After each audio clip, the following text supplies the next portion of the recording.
picking up right where we were.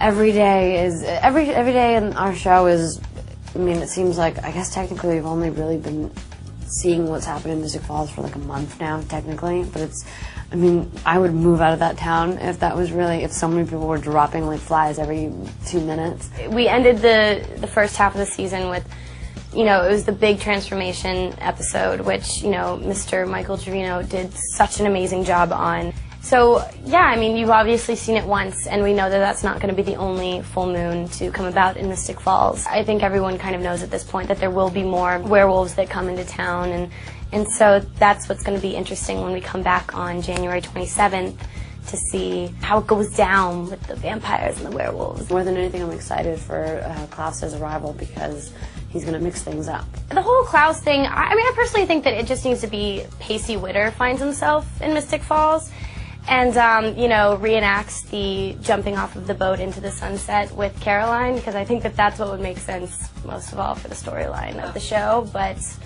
they're just not buying it. So at this point, it's all about Klaus. I would hate to go out to like audition for our show as a guy who's going to be like this vampire. Just every time, I feel like the description is like unimaginably beautiful and old soul, and it's just so scary, you know, because there's no such person. I mean, there's no such vampires, but there's no such real person that's like perfect in so many ways. But I think Klaus should be the polar opposite. I think everyone, because they've been anticipating this like big bad vampire to come in, I think you should be like 5'2" and scrawny. Yeah, that is the running joke. It's like, it's going to be like Dakota Fanning's doppelganger is going to be, you know what I mean? Like, it's going to be like the complete opposite. I think that we will at some point get to go through different eras. Right now we've only done the 1400s and then the 1800s.